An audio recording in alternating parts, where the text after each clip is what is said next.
So what we're looking at Hetu protocol is the value distribution problem in existing blockchains, right?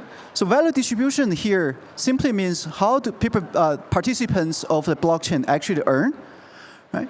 So the current blockchain model has a very monolithic way of distributing value. So it leads to a big problem in there's concentrated power in the token holding whales, while the majority of the contributors that are not actually getting the value they're supposed to get. Okay. And the other problem is that blockchains, current decisions on blockchains are mostly purely objective.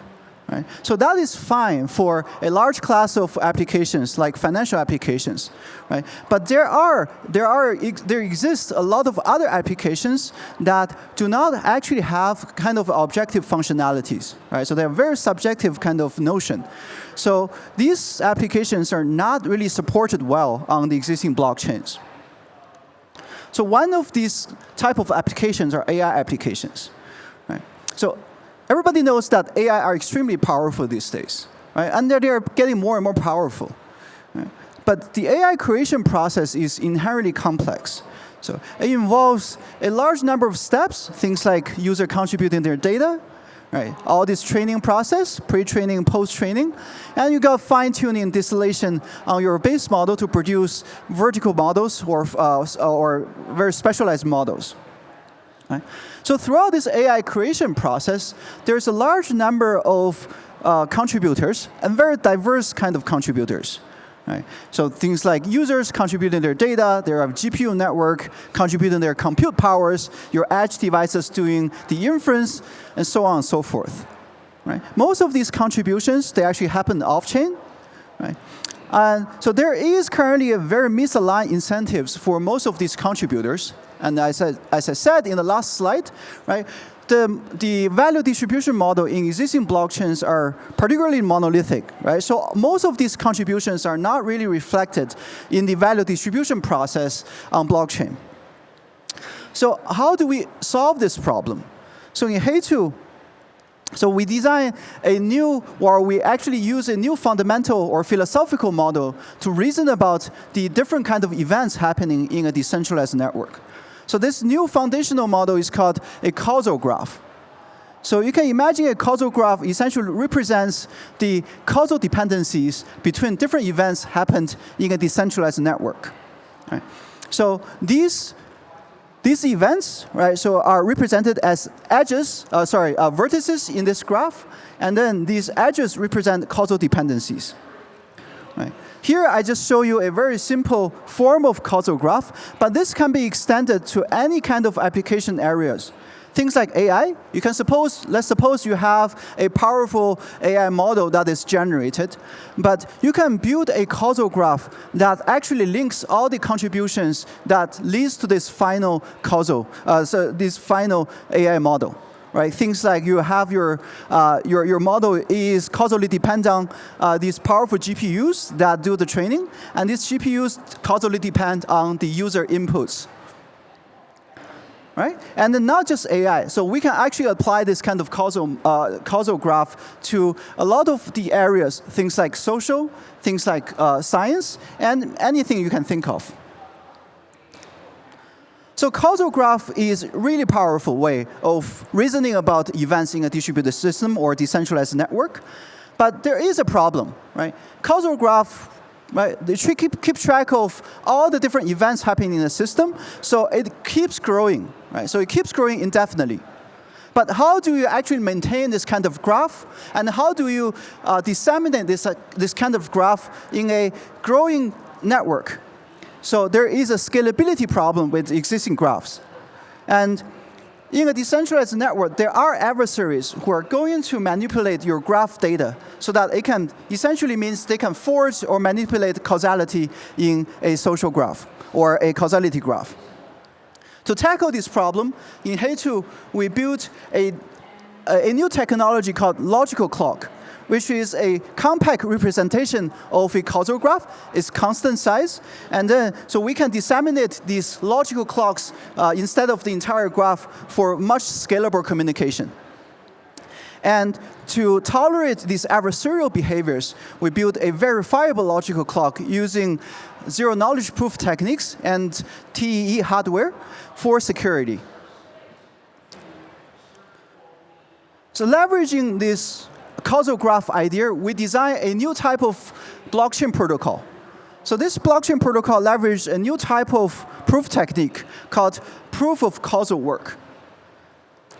So in proof of causal work, instead of doing useless, okay, I shouldn't say useless, but instead of doing cryptographic puzzles, which the only purpose is to secure the blockchain, so we incentivize the participants, the validators, to instead extend on the existing causal graph.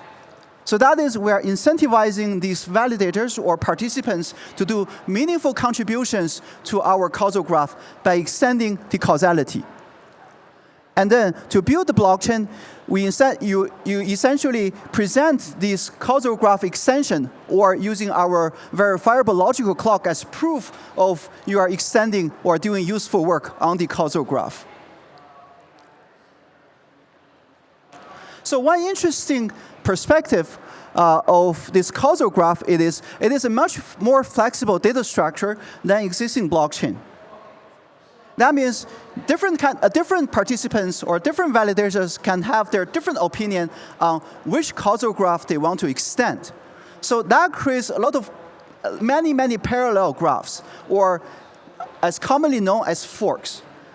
So in the Hetu protocol, we do not discourage, we actually encourage this kind of forks or parallel graphs.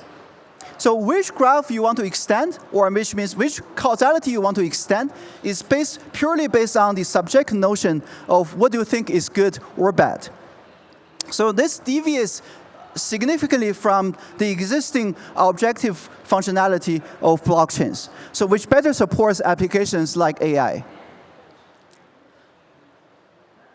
So when you have so many of these parallel graphs, so which one should you actually extend, right? So when enough participants have common values, meaning that they all think certain graph or certain causality is worth extending, then we reach what we call intersubjective consensus, right? Essentially a collective agreement by participants who have common values.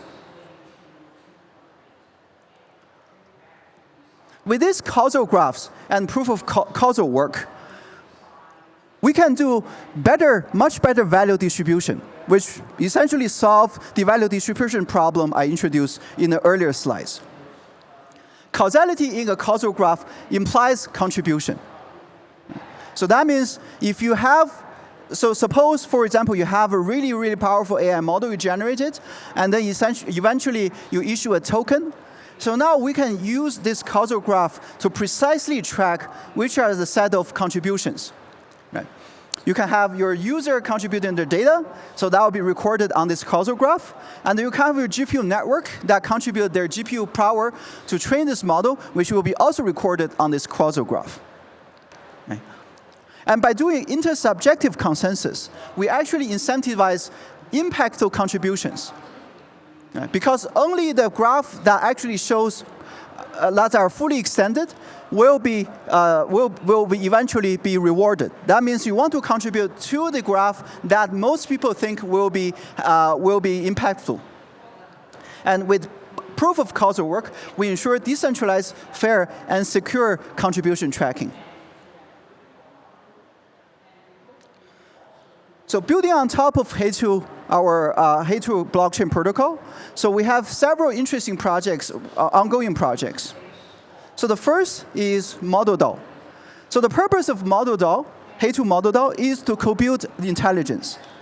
So a key component of ModelDAO is this model graph, which keeps tracks of the model evolution process. Right.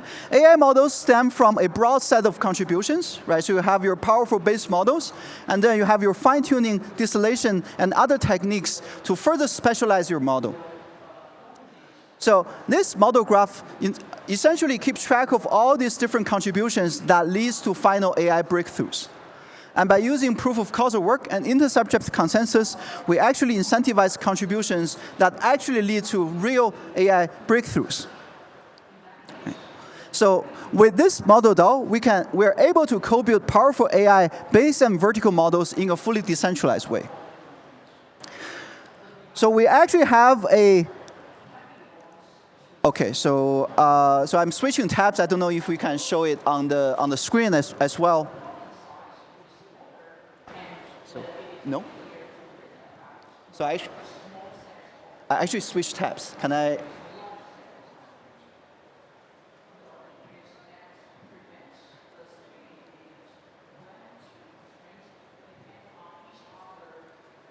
So I switched tabs, but it's not projecting.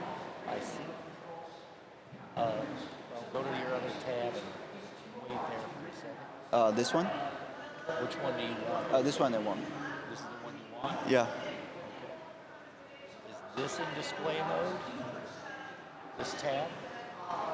So, oh, okay. So what should I change? Yeah, put it on mirror.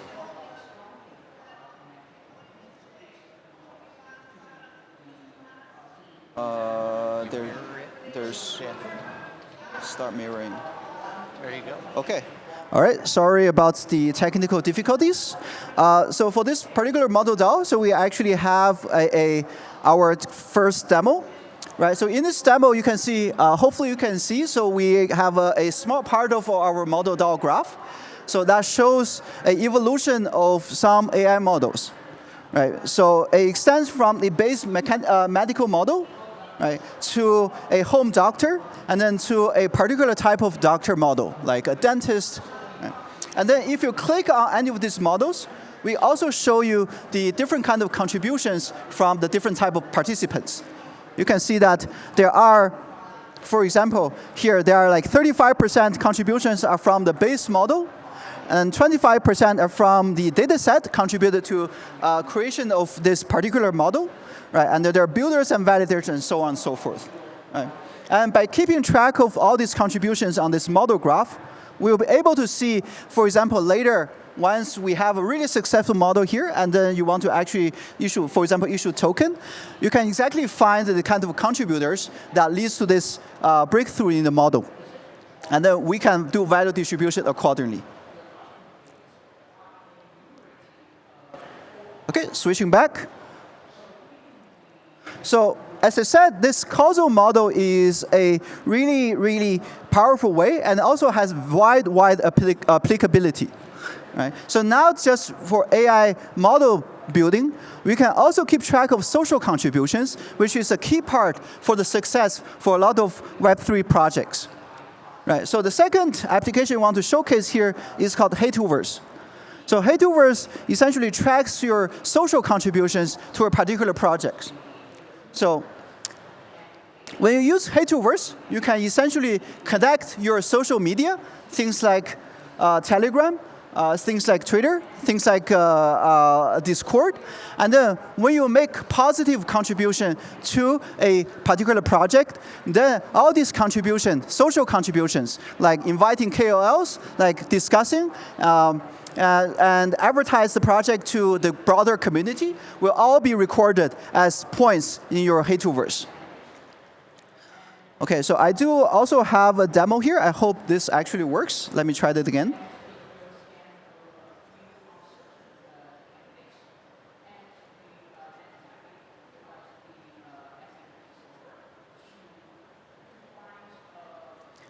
So unfortunately, I think the audio probably doesn't work. But here, this is just a short demo showing how you can use Hetuverse to keep track of your social contributions.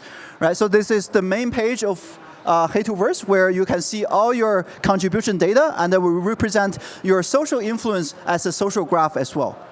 Right? And then Hetuverse is fully decentralized. That means there's no centralized database that keeps track of all your contributions. This is built entirely in a decentralized network. And then, so here we actually show you all. So here is a representative. It's called Hetu Scan, which shows you all the history, all the causal graph of your social network. Right? So here we show a particular user called Nico, which here are all his contributions in the Discord and Twitter of all his contributions. Right? Then we can also show his social influence by looking at the influence graph, which we will show later. So here is the influence graph of this user, Nico. And you can see I actually invited a particular user which has a lot of influence for this particular project. Right. So Hetuverse is actually already online. Right. So if you're interested, please scan the QR code later to try Hetuverse yourself. Okay, so I think my time is about about only a few minutes left. So I will just quickly conclude. So in Hetu, we built an intersubjective consensus machine. So the big problem we're trying to solve is the value distribution problem in existing blockchain systems. Right. To address that problem, we use a new form of like reasoning model called causal graph that tracks the event causal dependencies in a decentralized network. And then we design a new type of blockchain protocol called proof of causal work and intersubjective consensus. Right.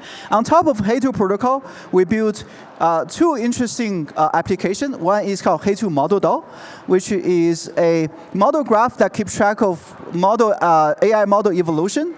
And the purpose is to co-build powerful AI models. And Hetuverse, which is to keep track of all your social contributions to your decentralized projects.